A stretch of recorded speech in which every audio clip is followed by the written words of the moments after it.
Good morning बच्चों।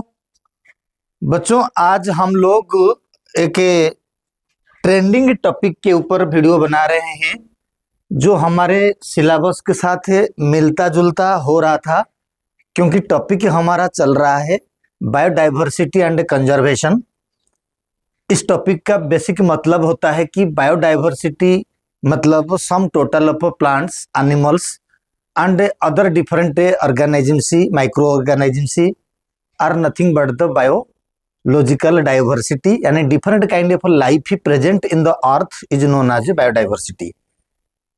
Biodiversity maintain our stable ecosystem, it control pollution and it maintain the soil fertility and prevent soil erosion, and it also maintain the water content of the earth, and it maintain water cycle also, nutrient cycle also. तो biodiversity has a very impact on our life, including plants as well as animals. तो यही topic में एक trending topic है Aravalli hills. ये trending topic है Aravalli hills को मैं इसलिए पढ़ा रहा हूं क्योंकि बायोलॉजी के अंदर में एक टॉपिक है जिसका नाम होता है कि सैक्रिड ग्रुप। सैक्रिड ग्रुप मतलब हमें अरावली हिल्स को, राजस्थान का अरावली हिल जो है वो एक सैक्रिड ग्रुप है। सैक्रिड ग्रुप्स का मतलब यही होता है कि हमें इस एरिया को उस हाईली लैंडस्केप यानी मतलब रिजेस एंड फरोज जो होते हैं, टाइप ऑफ वैली वगैरह जो होते हैं, काफ़ी अप डाउन एनवायरनमेंट को एग्जैक्टली प्रिजर्व करने के लिए डिफरेंट इन सितु कंजर्वेशन को हमें अडॉप्ट करते हैं। मेरा मतलब है कि sacred groups is a kind of conservation of different kind of biodiversity through in situ manner, यानी it is a kind of in situ conservation. क्यों कंजर्वेशन? ये not only India but also in whole world biodiversity conservation के लिए काम कर रहे हैं। तो ये जो बायोडाइवर्सिटी होता है यानी सैक्रिड ग्रुप्स के अंडर में आता है। अरावली हिल्स जो है वो सैक्रिड ग्रुप्स के अंडर में आता है। अब सवाल आता है, हमें कहेंगे कि ये अरावली हिल्स क्या है। मैंने इनको 4 पॉइंट में डिवाइड करके पढ़ाऊंगा। तो पहला पॉइंट जो होता है इसका फर्स्ट पॉइंट होता है कि हिस्ट्री, सेकंड पॉइंट होता है हैबिटेट, थर्ड पॉइंट होता है बायोडाइवर्सिटी एंड फोर्थ पॉइंट जो होता है वो इम्पोर्टेंस एंड कॉन्सिक्वेंसी। सवाल क्या होता है ना, हिस्ट्री को अगर हमें देखें बच्चा, हिस्ट्री अगर हमें देखें, ये जो Aravali, this word Aravali is derived from 2 words and the 2 words are coming from the Sanskrit. It is derived from the 2 Sanskrit word ara plus bali. Aravali का बेसिकल मीनिंग होता है line of peaks. Line of peaks यानी बहुत सारे, एक line में बहुत सारे पिक्स, एक लाइन में बहुत सारे पीक ही तो टोटल को बोलते हैं अरावली। जैसे ट्रेंडिंग टॉपिक के हिसाब से गवर्नमेंट ने बोल दिया कि 100 मीटर ऊंचाई तक, जो 100 मीटर के ऊपर जो हिल होते हैं अरावली के, उस लाइन पे वही होंगे अरावली, बट बाकी जो नीचे नीचे होते हैं वो अरावली नहीं है। ये बिल्कुल गलत तरीका से उन्होंने डेफिनेशन तय करे हुए हैं। मैं बाकी किसी के बारे में नहीं कहूँगा, मैं गवर्नमेंट के बारे में ये कहूँगा कि ये डेफिनेशन सही नहीं है, क्योंकि इनका नाम कहता है कि इस सारे पिक्स को मिला के ही इसका नाम अरावली। अरावली सिर्फ वही नहीं है जो 100 मीटर के ऊपर है। अगर मैं आपको एग्जाम्पल दूंगा, हम तो जिंदा रहेंगे, गर्दन रहेगा लेकिन हाथ काट दे, क्या ये हमें एक इंसान बोलेंगे कि हमें एक इंडिविजुअल परफेक्ट है? तो सारे पिक्स को लेकर ही अरावली एस्टेब्लिश्ड होता है। उसका नाम अरावली इसीलिए है क्योंकि वो सारे पिक्स को लेकर एक लाइन में खड़े हैं, दीवार बनकर प्रोटेक्शन देता है। बाकी east side of the northern country, northern states वगैरह का जो ईस्ट साइड होता है उसको सपोर्ट करता है। लेकिन सरकार का ये जो, गवर्नमेंट का ये जो पॉलिसी है कि 100 मीटर के ऊपर जो होंगे वही अरावली होंगे, उसके नीचे वाले होंगे तो अरावली नहीं है। ये गलत है, गलत है, गलत है। आज बायोलॉजी टीचर में ये बात जरूर बोलूंगा। पहली बात, ये जो अरावली का होता है ये प्री कैम्ब्रियन पीरियड से डेवलप हुआ है, वोल्केनिक एरप्शन के द्वारा ये बना हुआ है। प्री कैम्ब्रियन ईयर्स एरा यानी प्री कैम्ब्रियन पीरियड भी बोल सकते हैं। ये लगभग 2 बिलियन ईयर्स से 4 बिलियन ईयर्स तक के बीच वाली कहानी, यानी 2 बिलियन से 4 बिलियन। आप गूगल सर्च करोगे 1.8 बिलियन आ रहा है, गूगल भी हमेशा सही नहीं होता है। तो 2 बिलियन से 4 बिलियन ईयर्स के बीच में ये हिल सबसे ओल्डेस्ट माउंटेन के हिसाब से गिना जाता है। बेसिकली मतलब है गवर्नमेंट का जो पॉलिसी के हिसाब से कुछ लोगों को फायदा दिलाने के लिए जो ये काम हो रहा है, ये बिल्कुल गलत हो रहा है। पूरे देश में सारे लोग, सारे इकोलॉजिस्ट इसके ऊपर स्ट्राइक करना चाहिए ताकि वो माउंटेन बच जाए। ये खाली माउंटेन नहीं है, these are the last refugee for the conservation of different type of threatened and endangered species. Refugee biology books को खोल दो, लिखा हुआ है sacred groups are the last refugee for the conservation of different kind of endangered and threatened species. ये biology book में लिखा हुआ है, हम नहीं बोल रहे हैं। तो सरकार अगर ठीक है डिसीजन लेने का राइट है, तो ऐसा डिसीजन हम लोगों के लिए अच्छा नहीं है। हम लोग आपको सरकार में बैठा दिए, इसका मतलब नहीं कि आप जब चाहें तब डिसीजन ले लोगे। हमारे नेचुरल रिसोर्सेज को डिस्ट्रॉय करके आप क्या इंप्रूवमेंट करना चाहते हो हिंदुस्तान का? सवाल आनंदर चीज होता है, ये इतना साल पुराना है हमारे। It is covered by 4 states, 4 state से, यानी साउथ से लेके वेस्ट तक। अगर हमें गिनेंगे साउथ से लेके वेस्ट तक, राजस्थान, हरियाणा, दिल्ली एंड गुजरात। राजस्थान मतलब हमें साउथ से स्टार्ट कर रहे हैं, साउथ से लेके ईस्ट तक एक दीवार बन के खड़ा हुआ है अरावली हिल्स।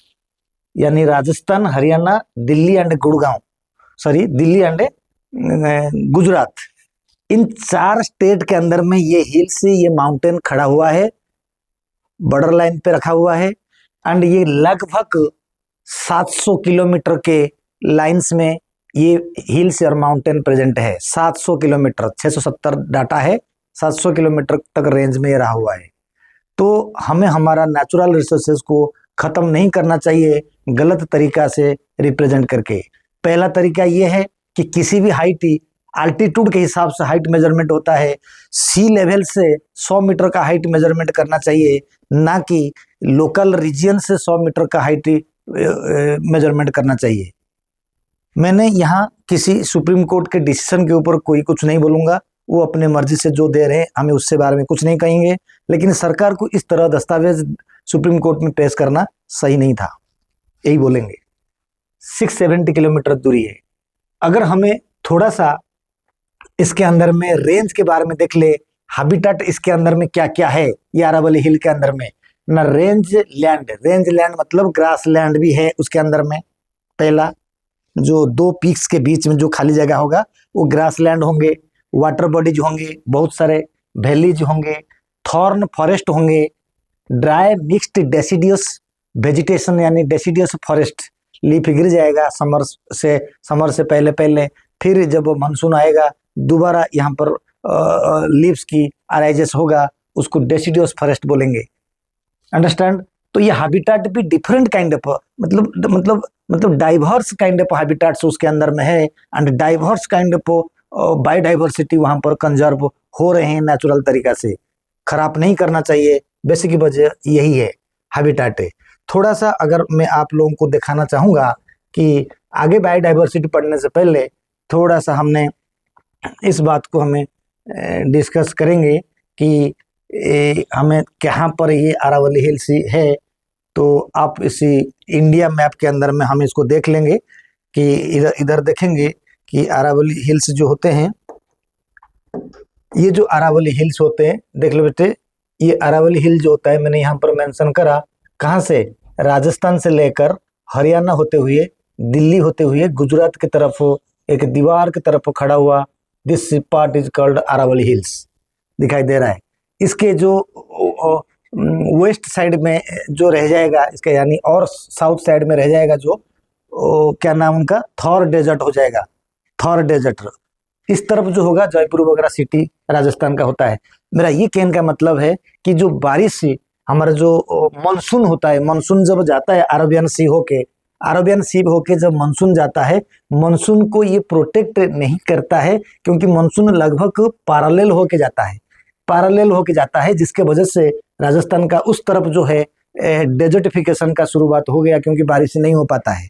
ठीक है, बारिश नहीं हो पाता है, तो इस तरफ थोड़ा बहुत बारिश होता है एंड जो बाकी सिटीज वगैरह कवर किया जाता है। अब जो बारी आता है कि ये जो अरावली हिल्स यहाँ से यहाँ तक है, तो अगर ये ऐसा तोड़ फोड़ कर देंगे, फ्यूचर के अंदर में तोड़ फोड़ कर देंगे, तो क्या होगा कॉन्सिक्वेंसेस में मैं बताऊंगा, कॉन्सिक्वेंस में मैं बताऊंगा जब तोड़ फोड़ करेंगे। अभी हम इसको रोकेंगे। तो मैंने आगे ये टॉपिक को लेके जा रहा हूँ कि बायोडाइवर्सिटी क्या क्या है इसके अंदर में। इसके अंदर में बायोडाइवर्सिटी का मतलब various kind, diverse kind of biodiversity मिलता है। क्या क्या मिलता है? It host biodiversity like northern tropical dry deciduous forest, forest है, थॉर्न फॉरेस्ट है, उसके अंदर में अकासिया प्लांट है, जिजीफस यानी बेर का, बेर बरकोली, उड़िया बच्चे होंगे तो सुन लेंगे। तो जिजीफस, फिकस बेंगालेंसिस वगैरह पेड़ भी है, फिकस रिलीजियोसा पेड़ वगैरह भी है, यानी पीपल का पेड़, बरगद का पेड़ वगैरह है, उसका हिंदी मीनिंग। मेडिसिनल हर्ब्स वगैरह भी है। तो दुनिया भर का बड़े बड़े प्लांट उसके अंदर में प्रेजेंट होता है, जो कंजर्वेशन के लिए जरूरी है, इंक्लूडिंग मामाल्स ऑल्सो, नीलगाई बोलते, nilgai, golden jackal, hyena, Indian hare, Indian fox, jungle cat. इसके अलावा 180 स्पेसीज ऑफ बर्ड्स, कम नहीं है, 180 species of birds are preserved there, conserved there, their habitat is there also. Lizards, snake and insect are also present in that ecosystem, or present in that biomes. Biodiversity बहुत diverse biodiversity are present in this Aravalli Hills. Aravalli, save करो Aravalli को। अब importance and consequences, importance consequences का मतलब आता है despite being surrounded by cities but face threat from mining and encouragement and pollution. क्या मतलब है? अगर इसके ये जो है होता है, इनके चारों तरफ जो है सिटीज अगर प्रेजेंट होते हुए भी इस अरावली हिल को थ्रेटनिंग दिया जा रहा है, यानी ये खतरे में है। किस लिए खतरा? ना इसमें माइनिंग हो रही है, होने वाला भी है, एनकरेजमेंट जबरदखल हो रही है उसके अंदर में, पॉल्यूशन क्रिएट किया जा रहा है, पेड़ पेड़ काट रहे हैं, हैबिटेट डिस्ट्रक्शन कर रहे हैं, जंगली जानवर फिर बाहर आ जाएंगे, उनका लाइफ खतरा हो जाएगा, इकोसिस्टम कोलैप्स हो जाएगा, मतलब यानी इकोलॉजिकल सारे प्रोसेस भी कोलैप्स हो जाएंगे। अरावली हिल या फिर Rajasthan is a sacred groups, मैंने बोला था, which is last refugee, refuge मतलब the place for protection and conservation, last refugee, हम उसको तोड़ रहे हैं, यही है हमारा लास्ट रेफ्यूजी, हम उसको तोड़ेंगे तो खुद को मारेंगे, इसका मतलब है हमारा जनरेशन खराब हो जाएंगे। Refugee for the large number of rare and threatened plants and animals like Indian leopard, ये वल्नरेबल है ना, वल्नरेबल स्पेसीज कुछ दिनों के बाद एक्सटेंट होने वाले हैं। Striped hyena, threatened species, Indian fox and grey langur, ये सब धीरे धीरे खत्म हो जाएंगे अगर हमें अरावली हिल्स को डिस्ट्रॉय करेंगे, माइनिंग करेंगे, इंडिया का इंप्रूवमेंट करेंगे। इंडिया का इंप्रूवमेंट थोड़ी ना होगा उसको तोड़ फोड़ करने से। अब तो पेड़ काट चुके हो, क्यों काटोगे भाई पेड़? हमने आपके गवर्नमेंट बनाया, वोट हमने आपको दिया, तो आप किसको पूछकर ये काम करोगे? क्या ये जो नेशनल प्रॉपर्टी है, ये सिर्फ आप ही के डिसीजन पे नहीं चलना चाहिए, ये पूरे देश लोगों के राइट है उनको प्रोटेक्ट करने का, जनरेशन को बचाने का राइट है। तो ये सरकार की गलत डिसीजन है जो डिसीजन लिया गया है। आगे अगर मैं ये बात को कहूँगा, सबसे इम्पोर्टेंट बात ये है, अगर हमने डिस्ट्रॉय कर देंगे, अगर माइनिंग करके अरावली हिल्स के छोटे छोटे पीक्स को हटा देंगे, बहुत सारे कहानियां उसके एजेंडा में जो सरकार के दलील में है कि 100 मीटर के नीचे वालों को हटा दिया जाएगा, ओनली 100 मीटर को ही माना जाएगा। ये एक बहुत खतरनाक डिसीजन है, बाकी शब्द हम बोल नहीं सकते हैं, यही हमारी मजबूरी है। लॉस ऑफ प्रोटेक्शन, बेटा अगर इसको हटा दिया जाएगा, लॉस ऑफ प्रोटेक्शन यानी हमको प्रोटेक्शन नहीं मिल पाएगा, पॉल्यूशन होगा। कैसा पॉल्यूशन होगा बच्चों ना, अगर छोटे छोटे हिल्स को काट दिया जाएगा तो धीरे धीरे जयपुर तक डेजर्ट तो 40 साल के अंदर में हो जाएगा। रह गया दिल्ली एंड हरियाणा के अंदर में पॉल्यूशन इतना बढ़ जाएगा, दिल्ली में कोई रह भी नहीं पाएगा। हो सकता है 100 साल के अंदर अंदर में बारिश तो आज ही टीज होगा, क्योंकि बारिश के ऊपर कोई असर नहीं पड़ेगा, क्योंकि मानसून तो पैरेलल होके जा रहा है। यानी दिल्ली में बारिश होगा, जयपुर में बारिश होगा, लेकिन सैंड जो फ्लो होगा, अगर एक्सेस सैंड फ्लो होगा, हो सकता है कि थॉर डेजर्ट का एक्सपेंशन हो जाए एंड दिल्ली तक का हो जाए कि मतलब जो सैंड पार्टिकल्स आके दिल्ली में गिरे। हो सकता है कुछ पार्ट ऑफ द दिल्ली भी सैंड में भर जाए एंड 100, 150, 200 साल के अंदर अंदर अब फिर टोटल बायोडाइवर्सिटी यानी पूरे नॉर्थ इंडिया कोलैप्स हो सकता है, यानी पूरे बायोडाइवर्सिटी इकोसिस्टम खराब हो सकता है, दिल्ली में कोई रहेगा नहीं। ऐसा सिस्टम होने वाला है 100, 150, 200 साल के अंदर में। वाटर क्राइसिस दिखाई देगा, पानी नहीं होगा, क्योंकि वाटर साइकिल को ही करता है। पानी नहीं होगा, हैबिटेट डिस्ट्रक्शन होंगे, स्पेसीज एक्सटिंक्शन हो जाएंगे, डेजर्टिफिकेशन शुरू हो जाएगा, इकोलॉजिकली ये कोलैप्स हो जाएगा, पूरे सिस्टम बर्बाद हो जाएगा। मैं सिर्फ एक बात यहाँ पर कहूँगा, हम हिंदुस्तानी होने के नाते हम हमारे नेचुरल रिसोर्सेज को बचाने की बात करेंगे, ठीक है। मैंने दो नाम लेता हूँ। एक का टीवी एंकर रजत शर्मा ने ये बोला था कि अरावली हिल के वजह से दिल्ली का पोल्यूशन का जो जहरीला गैसेस जो होता है वो बाहर जा नहीं पाता है। क्या आप सच में यही बात समझते हो, या किसी के दबाव में आके आप ये बात बोलते हो? गलत आपने बोला, आपने गलत बोला। मैं 3 नंबर की बात, 2 नंबर के एक टीवी एंकर का बात कर रहा हूं जिसका नाम है सुधीर चौधरी। उन्होंने ये बोला है, मैंने देख रहा था उनका वीडियो, उन्होंने बोला है कि ये डिसीजन 100 मीटर का हाइट वाली जो डिसीजन है, ये डिसीजन पहले 2006 में राजस्थान गवर्नमेंट के द्वारा पहले बिल पास हो चुका है। सुधीर जी जरा ये भी बता दीजिएगा, 2006 में राजस्थान में सरकार किसके थे? इतना बता देते तो काम चल जाता। 2006 में राजस्थान में सरकार किसकी थी, अगर इतना बता देते हैं तो काम चल जाता। बाकी हम और कुछ नहीं बोल सकते हैं एंड बोलना भी हमें पाबंदी है हमारे लिए। आप लोग मतलब देश में रहकर देश के हित में बोलना चाहिए, ना कि देश के विरुद्ध में। ये उचित नहीं है। बाकी लोग पढ़े लिखे भी है हिंदुस्तान में, बड़े बड़े पढ़े लिखे प्रोफेसर बैठे हैं आपके बात को समझने के लिए। आप इस तरीका से बोलना सही नहीं है। रजत शर्मा तो डायरेक्ट ये बोल दिया कि जहरीला गैस जा नहीं पा रहा है इसलिए दिल्ली पोल्यूशन हो रहा है, लेकिन जब वो छोटे छोटे टुकड़ा कट जाएगा, कितना जहरीला गैस दिल्ली में आके घुसेगा, तो ये आप समझ भी नहीं पाओगे। पता नहीं ये लोगों को कहाँ से ये डाटा कलेक्ट करके कैसे कैसे सिस्टम में बोलते हैं, ये हम समझ नहीं पाते हैं। बस हम यही कहेंगे, नेचर एंड नेचुरल रिसोर्सेज को डिस्ट्रॉय करके डेवलपमेंट करने का कोई मतलब नहीं है सरकार की। बाकी लोग अगर एग्री होते हैं मेरे बात में तो आप इसमें कमेंट करो, आप इसमें शेयर करो, ताकि किसी भी तरीका से, जिस तरीका से फार्मर बिल को कैंसिल कर दिया गया उसी तरीका से ये बिल को कैंसिल कर दिया जाए। 100 मीटर का सिस्टम गलत है, उसको हटा दिया जाए और पूरी तरीका से प्रोटेक्शन कर दिया जाए, ताकि फ्यूचर जनरेशन सर्वाइव कर पाए। अदरवाइज डिस्ट्रक्शन गारंटेड है। Thank you very much.